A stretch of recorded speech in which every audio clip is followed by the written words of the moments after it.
mahali yako na nafasi ya kuchangia Kenya kupeleka mbele, wewe usibaki nyuma unanyosha tu mikono ya lawama, fulani hajafanya, fulani hajafanya. Na wewe umefanya nini?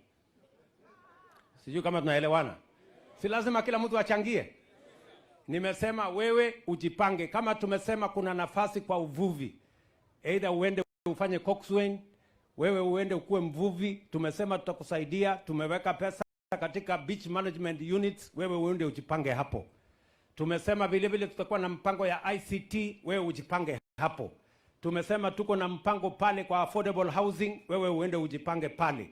Ndio tuweze kubadilisha Kenya kwa mchango ya kila Mkenya. Kila mmoja wetu ako na mahali anaweza kuchangia. Tunaelewana jameni? Ama ni aje jameni? Kwani hii kazi yote itapelekwa na mtu mmoja?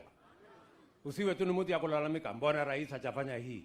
Mbona mjumbe hajafanya hii? Mbona ule na wewe umefanya ile yako kidogo ungefanya? Si usukuma hapo kwako kidogo ndio upate nafasi ya hapa namna gani jameni? So kila mtu ashughulike, because nchi ya Kenya ni nchi yetu sisi zote.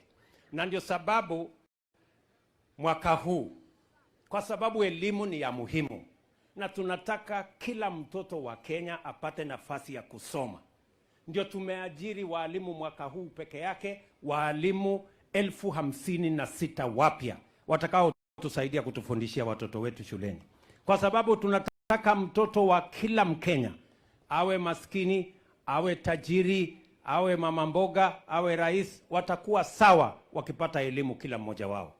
Nyinyi mnanielewa? Ndio sababu vile vile tumesema mambo ya afya. Tunataka pia kubadilisha mfumo wa vile tunatekeleza mipango yetu ya afya. Hatutaki tena afya ipatikane mbali, na ndio mmesikia tumeweka mpango wa community health promoters. Sasa hapa mashinani tutakuwa na muuguzi. Kila nyumba 100 tutakuwa na muuguzi mmoja anazunguka hapo kwenu, na tayari tumempatia equipment. Mimi nimenunua equipment ya hapa kwenu ya shilingi milioni 40. Tumewapatia hawa community health promoters. Watakuwa wanazunguka hapo, wanapima pressure, wanapima kama uko na sukari, wanapima kama uko na homa, kama ni ile ugonjwa kidogo, uko na makamasi kidogo, unapatiwa Piriton, mambo yako inamalizika, hakuna haja kwenda hospitali. Ndio dunia inasonga mbele.